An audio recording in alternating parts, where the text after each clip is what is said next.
So one of the things we like to do here at camp is not only help you guys with your golf games on the technical side, but we also like to give you guys ideas on the emotional side or the mental side of the game. And we have a little talk tonight that we believe will help your games, but also maybe inspire you in some other areas of your life. So it's something that we enjoy doing each week. We like to start with this little video, which was created by ESPN, the E60 program. It's about golf in Mumbai. So let's go ahead and take a look at this. And then after we watch the video, we'll get into our talk, which is based on the attitudes behind living a high-performance life both on and off the course.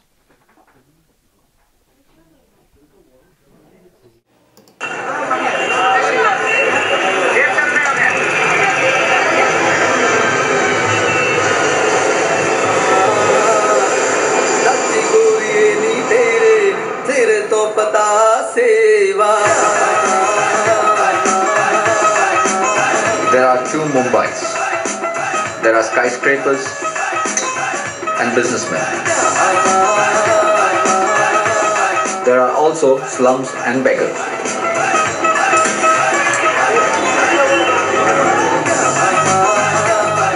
There are two Mumbais.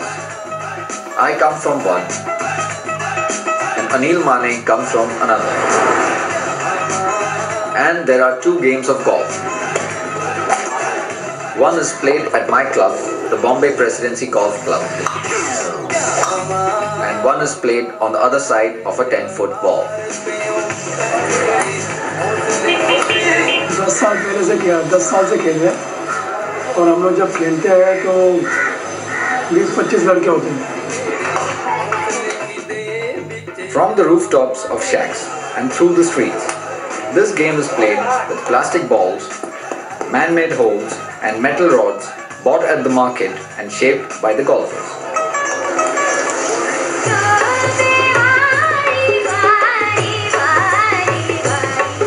Anil Mane lives in this 10 by 10 foot shack next to the wall that separates my club from the slums. His golf clubs are worth more than the shack's tin walls. Anil lives and dreams golf.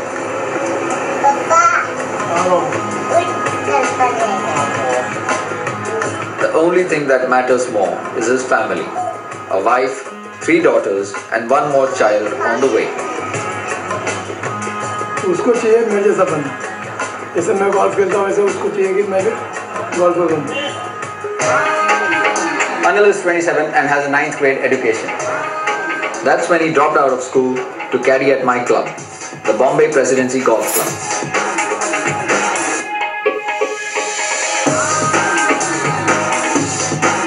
मैं पहले school में जाता था तो मेरे mummy daddy ज़्यादा काम नहीं करते तो पैसा अफोर्ड नहीं कर सकते थे तो मेरे एजुकेशन के लिए जो भी पैसा होता फिर मैं golf. I met Anil 6 years ago. He was one of the best caddies. He would become one of the best golfers. 4-5 साल तो इंटरेस्ट ही नहीं था गोल्फ में. तो इंटरेस्ट नहीं था. फिर दोस्त लोग खेलते थे तो उनको देख के लगा कि हम भी कुछ खेल सकते. Anil was honing his golf skills in the streets. Then, in 2006, using someone else's clubs, he beat India's 4th ranked amateur in a match play tournament. I thought that given his talent and ambition, he deserved a chance. So I got him a new set of Titleist and I sponsored a spot for him on India's semi-pro tour. तो अनिल इस बार जो tournament पिलोर की tournament थी जहाँ पे तो 3rd आया वहाँ पे जीता क्यों नहीं राजा? तो वहाँ पे इसलिए नहीं जीता क्योंकि जो लॉन्ग राइडर्स मारे वो सब लेफ्ट पुल किए हैं. पुल किया गया. हाँ इसलिए नहीं जीत पाया. कितना पैसा जीता? 30,000. Very good. Thank you sir.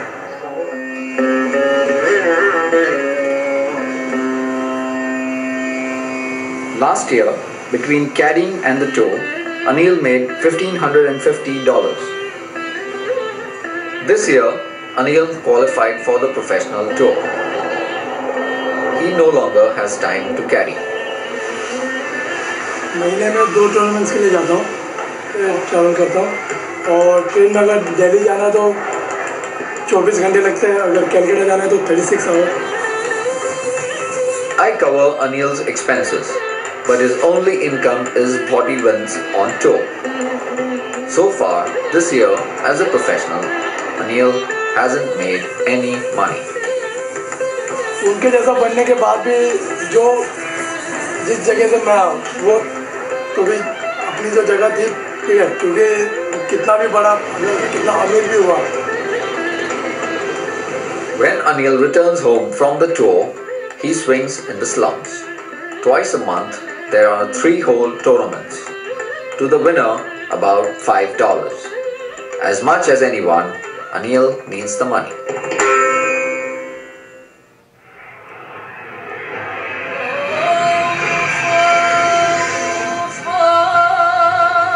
This week's tournament will be played through the slums. The first hole demands a straight drive, avoiding the laundry line to the left, sharps to the right.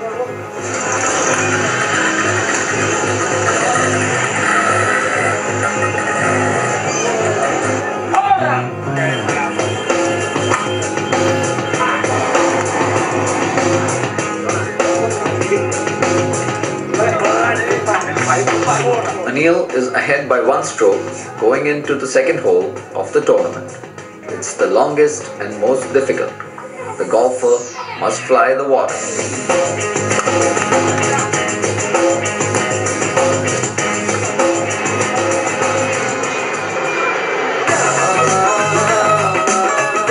After the second hole, Anil leads by 2 strokes.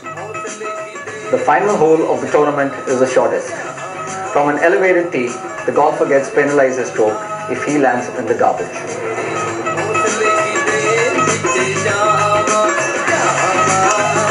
जितना हो सके मैं save खेलूँगा, bogie के लिए खेलूँगा और 100% I can win.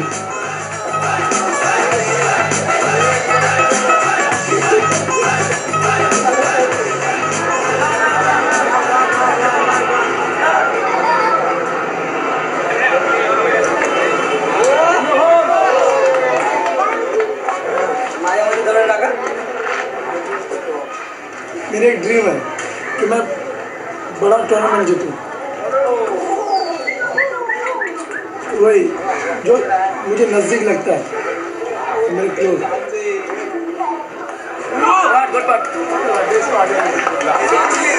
मेरे family का जैसे मेरा बैकग्राउंड प्रॉब्लम सब कुछ तो इसलिए मेरा ड्रीम्स मुझे लगता है कि बहुत दूर है.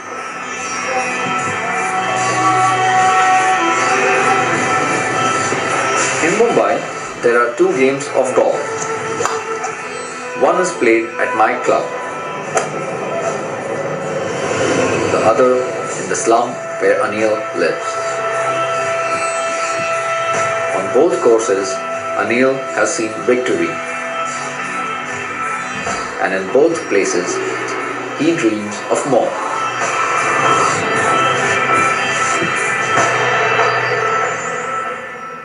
What do you guys think when you see something like that? How does it make you feel? Humble. Humble? Okay. Anything else? Makes you feel lucky? What else? Fortunate?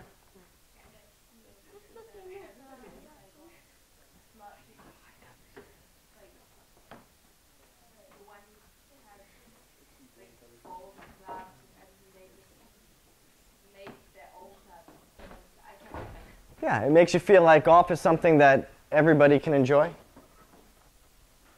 Does anyone want to play golf after seeing that? Yeah. Yeah. It gets me fired up. It makes me want to go down to Peter Hay and grab 2 clubs and have another 2-club tournament. So one of the great things about golf is that golf is it's very unifying. I like to think that no matter what our differences are in this world, there's somebody somewhere on the other side of the planet that's standing over a 3-foot putt that feels the same way I do right here in Pebble Beach. And if they make it, they get pumped. If they miss it, they go, ah. You know, regardless of our backgrounds, our ethnic backgrounds, how much money we have, where we live, how fortunate we are or not, you know, golf is a great unifier. And the thing is that when you look at Anil, does he look like he feels like a victim in this world? Not at all. I mean, the guy, he's living in the slums. He's living in garbage. He's playing golf with clubs that he had to make and his friends had to make, and using ping pong balls for golf balls, and he's playing through trash, but they're having the same experience in terms of joy and excitement and camaraderie that we have right here in Pebble Beach. So that's kind of a cool thing. So the other thing about Anil is that he's a dreamer. He believes that there's more for him, even though he doesn't live with this victim's mentality. And he's working very hard every day to make this dream come true for himself and for his family. So here we are, Nike Junior Golf Camps, right here in Pebble Beach, California. We're all really fortunate. We come from great families. Our families have the means to send us to have this experience. Outside of camp, our lives are loaded with opportunity, just loaded. So Anil's starting down here, and we're already starting way, way up here. So because we're starting in such a fortunate position, it would be a real shame if we were to waste our own potential as it relates to how good we can play on the golf course and how well we can live off the golf course as well. So if someone like that, who's living in the slums, living in garbage, has so much hope and so much passion for the game and for life, then how should we be rewarding ourselves as well? Hopefully with that same level of dedication, that same level of excitement. So what we're going to do here tonight is we're going to have a little talk. We call it the Road to Greatness. It's all about creating success in golf and life through the mindset that you choose to adopt every shot, every day, and also in everything that you do. So, who here has heard of mental toughness? As it relates to sports, we call it sports psychology, right? Raise your hands. Who's heard of it?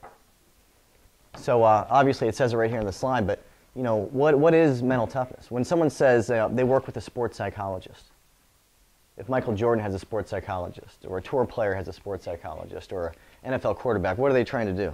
It's so that when, even if you play a certain way, it's your mind that gives up on you. You get angry in golf and then you don't play as well.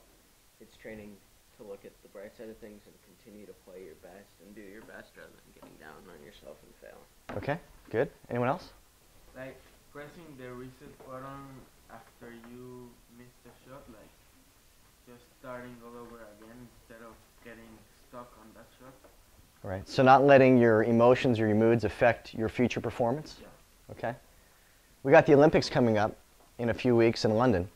Would you say that everyone that's competing, let's say gymnastics for example, would you say that everyone that's competing in gymnastics across the world, that they're pretty talented people? Yeah. Physically gifted? Yeah. You know, they can do all the flips and the twists and the tumbles. You know, they can do all that stuff. So at this highest level, they all want one thing, right? They want the gold medal. They want to represent their country and win gold or silver or bronze. So what's going to separate those people who have so much physical gifts, so to speak, so many physical gifts, what's going to separate them when it counts the most? Head game. How they think. So you train and you train and you train, but now all of a sudden it means something. So when we talk about sports psychology or we talk about mental toughness, you know, what we're trying to do is we're trying to train the way we think to increase the likelihood of us getting what we want. So if we're playing golf, we want to shoot a certain score or hit a certain shot or win a tournament. If we're talking about gymnastics, we want to win a gold medal, but now is when it counts. So we know that we can do it when the pressure isn't on, when no one's watching, when we're practicing at our home club, when we're hitting 6-iron after 6-iron after 6-iron or hitting driver after driver after driver. But all of a sudden now, we're on the golf course and spectators are watching, our parents are watching, the community is watching. If we keep on extrapolating this experience out, the world is watching. You know, so when the world is watching, can we perform when it counts the same way we perform when the pressure isn't on? So when you look at mental toughness training, it goes way beyond sports. So the kinds of people that entertain this idea and understand that how you think increases the likelihood of you performing at a highest level would be athletes, which is obvious. People in business.